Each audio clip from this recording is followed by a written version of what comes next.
ଆଗରୁ ଯେ ବୋହୂ ମାନେ ଶାଢ଼ୀ ଲୁଗା ପିନ୍ଧୁଥିଲେ, ସିନ୍ଥିରେ ସିନ୍ଦୁର ନାହିଁ ସୁନ୍ଦରରେ ଥିଲେ। ବେକାର ବୋହୂ କଥା କି କହିବି ଆଉ, ଶାଢ଼ୀ ଲୁଗା ପିନ୍ଧିଲେ ଲଜ୍ଜା ଲାଗୁଛି ତାଙ୍କୁ ଭାଇନା। କିଲୋ ପେଣ୍ଠି କିଲୋ, ତୋର କଣ ଆଉ ଦେଖା ଦର୍ଶନ ନାହିଁ? ଇରେ ପୋଡ଼ା ମୁହାଁ, ମୋର ଦେଖା ନାହିଁ ନା ତୋର ବା?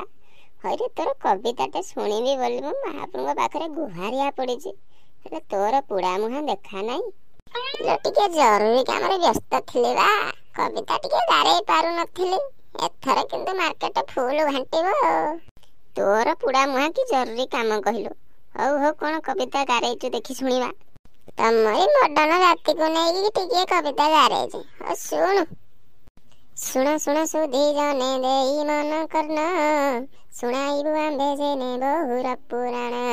ମଡର୍ଣ୍ଣ ବହୁର କଥା କି କହିବି ଆଉ, ବ୍ୟାପକ କରିଲେ ତୁମ୍ଭ ଡାଟା ସରିଯିବ ଜାଣୁ ନନା, ସରିଯିବ ଜାଣୁ।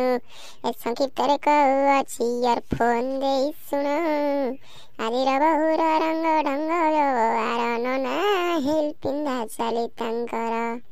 ରହିଯା। ହଇରେ ପୋଡ଼ା ମୁହାଁ, ତତେ ଆଉ କେହି ମିଳିଲେନି, ଆମରି ଜାତିକୁ ନେଇ କବିତା ଗାରେଇଛୁ। ଇଲୋ ପେଣ୍ଠି, ତୁ କଣ ଜାଣିନୁ ଲକ୍ଷଣକୁ ନେଇ କବିତା ବା?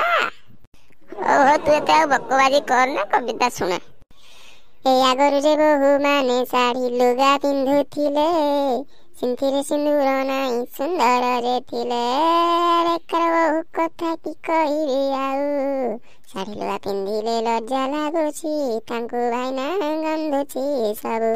କି ଚୁଙ୍କ ଦେଇଛୁ କିରେ? ମାର୍କେଟ ଘାଣ୍ଟିବନି, ଫୁଲ ଘାଣ୍ଟିବ। ଗୀତ ଗାଲା ବେଳେ ଅଧା ରଖନା, ଭୁଲ ଭାଲ ହେଇଯିବ। ହଉ ହଉ, ଏତେ ନଖରା ଦେଖନା, ଶୁଣା। ଏ ବିବାହ କରି ଜିନ୍ ଟପ୍ ମାରି ବୁଲୁଥାନ୍ତି, ଶାଢ଼ୀ କିଛି ଭୁଲି ଯାଇ ନାଇଟି ପିନ୍ଧନ୍ତି। 8:30ଟାରେ ତାଙ୍କ ନିଦଟି ଭାଙ୍ଗଇ, ଉଠୁ ଉଠୁ ମୋବାଇଲରେ ସେଲ୍ଫି ନେଇଥାନ୍ତି ନନା, ଇନ୍ଷ୍ଟା ଫେସବୁକରେ ଛାଡ଼ିଥାନ୍ତି। ଇରେ ଶୁକୁଟା, ତୁ ମତେ ଲକ୍ଷ୍ୟ କରି କବିତା ଗାରେଇନୁଟି, ନା କିଛି ଠିକ୍ ହବନି। ଇଲୋ ପେଣ୍ଠି, ତୁ ରାଗିଲେ ହବ? ଇଏ ତମରି ମଡର୍ଣ୍ଣ ଜାତିର କଥା ପରା। ହଉ ହଉ ପଢେ। ହଉ ଶୁଣୁ। ନା ଶାଶୁ ଶ୍ୱଶୁରଙ୍କୁ ସେ ଯେ ଲାଇକ୍ କରନ୍ତିନି, ଖାଇବାକୁ ଦୂରର କଥା ପାଖରେ ପଶନ୍ତିନି। ସ୍ୱାମୀଙ୍କି ଡରାଇ ହଲାଇ ରଖିଥାନ୍ତି, ଟିକେ କମି ହେଲେ ଡିଭୋର୍ସ ଦିଅନ୍ତି ଭାଇନା, ଅଲଗା ମ୍ୟାରେଜ କରନ୍ତି। କଣ ଗାରେଇଛୁ କିରେ? ଆବେ ଏତେ ବୁଦ୍ଧି ତତେ କିଏ ଦଉଛି କିରେ? ସେଟା ଆମର ବ୍ରେନ୍ କାପାସିଟି ସେଣ୍ଟର ଉପର କଥା, ତୁ ସେଟା ବୁଝି ପାରିବୁନି।